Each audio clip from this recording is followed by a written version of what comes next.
Salut tout le monde, j'espère que vous allez bien. Bienvenue dans ce nouvel épisode de votre podcast Laïva au micro.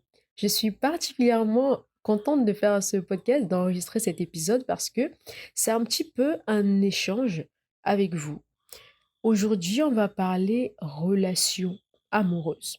C'est vrai que je ne suis pas la mieux placée pour en parler parce que je ne suis pas docteur Love, mais je me suis quand même demandé, est-ce que le lieu où on rencontre une personne pour la première fois, une personne qui pourrait potentiellement être notre âme sœur, n'impacterait pas sur l'évolution de la relation?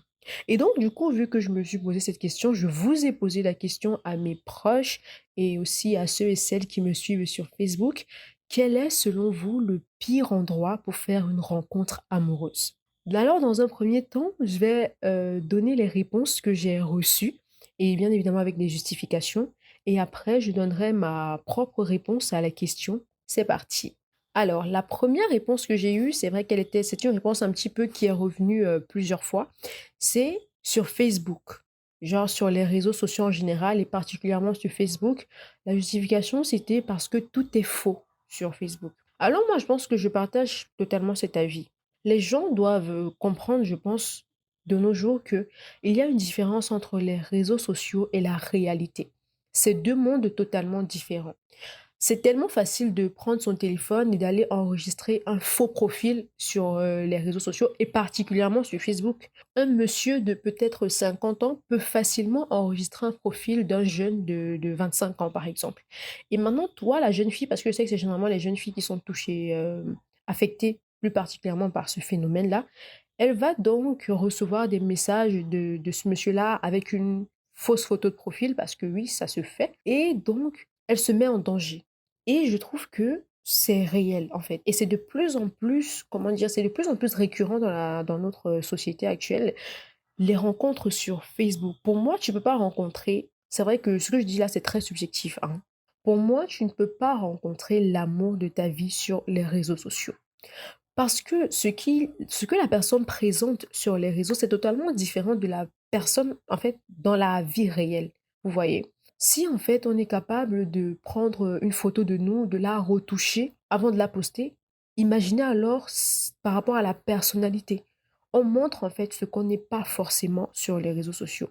C'est vrai qu'il y en a qui sont assez transparents, qui sont vrais, en fait, mais ça reste risqué. Et je pense que cette réponse-là, le pire endroit pour faire une rencontre amoureuse serait sur les réseaux sociaux.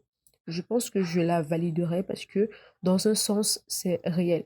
Même si on a eu, je pense aussi des exceptions qui ont dit, OK, on a eu des couples un petit peu exceptionnels, mais c'est vraiment, c'est un coup de chance, je pense. Il faut beaucoup de chance pour te dire que tu vas rencontrer la personne de ta vie sur les réseaux sociaux. Parce que c'est, encore avec le monde d'aujourd'hui, c'est très compliqué.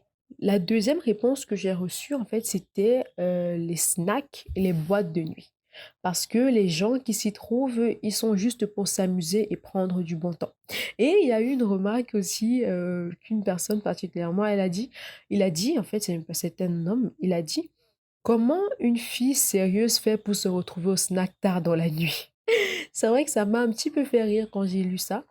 Mais d'un côté, si je dois un petit peu apporter mon point de vue par rapport à cette réponse-ci, c'est vrai que dans un sens, les snacks, les boîtes de nuit, généralement quand c'est qu'on va à la boîte de nuit, c'est juste pour se détendre, c'est juste pour saouler un petit peu, pour oublier et tout. Et de se dire que tu vas rencontrer une personne qui veut envisager ou bien qui envisage quelque chose de sérieux avec toi dans un lieu comme ça peut être très compliqué. Tout dépendra, je pense pour moi, tout dépendra des motivations de départ, en fait. Tout dépendra de comment vous allez pouvoir gérer, je pense, la relation. Alors, la troisième réponse que j'ai reçue, c'est à la veillée.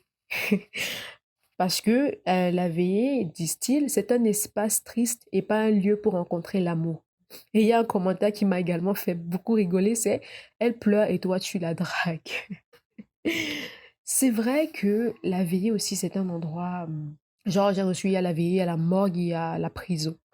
Pourquoi la prison? Mais bon, la veillée, la morgue, si je me concentre là-dessus, c'est vraiment des endroits, comment dire ça, assez tristes. Je pense que déjà même les énergies là-bas ne sont pas favorables pour construire quelque chose de solide. Après, je peux me tromper. L'avis, en fait, que je suis en train d'apporter sur les questions, c'est mon avis personnel, c'est très subjectif. Mais après, je pense qu'il y a un petit peu trop d'ondes négatives à une veillée ou dans une morgue pour pouvoir entretenir quelque chose de positif. Vous voyez ce que je veux dire? Je pense que avant tout, une rencontre doit se faire déjà dans un lieu avec des ondes positives. Je sais pas si vous comprenez, genre, avec des ondes positives, avec des ondes agréables, de telle sorte que la relation même se fait dans une atmosphère assez fluide, assez good vibes, vous voyez. Mais une veillée, la morgue, c'est un peu froid en fait. Alors, une autre réponse que j'ai reçue, c'est au marché. À cause du regard des gens. Oui, c'est vrai aussi parce que, le marché, c'est un endroit très bondé, c'est plein généralement et de te dire que tu vas peut-être aborder une fille, ou bien qu'une fille, va se faire aborder ou un garçon aussi parce que de nos jours on drague aussi les garçons, par une personne qui va se dire sérieuse dans un lieu un petit peu comme ça, c'est vrai que c'est un peu compliqué mais bon, je ne me prononce pas trop là-dessus. Maintenant, il y a plusieurs personnes qui m'ont dit, il y a plusieurs personnes, genre sur 10 personnes, 5 personnes m'ont dit, il n'y a pas de pire endroit. Le plus important, ce sont les intentions des uns envers les autres. Et Dr. Love de mon répertoire m'a dit, le vrai amour est naturel et l'endroit importe peu.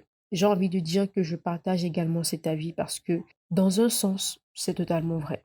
Il n'y a pas réellement de pire endroit pour pouvoir rencontrer l'âme sœur. Comme vous le dites, ce sont les intentions qui comptent. Mais je trouve quand même qu'il y a des endroits, genre, tu rencontres quelqu'un là-bas.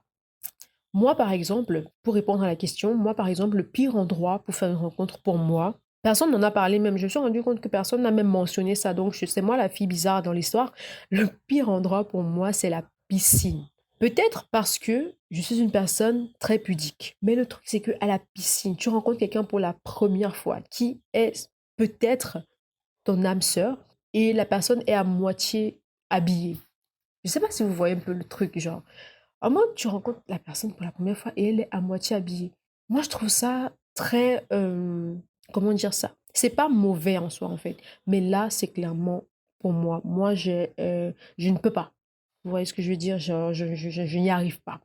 De se dire que tu vas rencontrer quelqu'un pour la première fois qui est peut-être censé être l'homme de ta vie ou la femme de ta vie et qu'elle sera déjà à moitié habillée.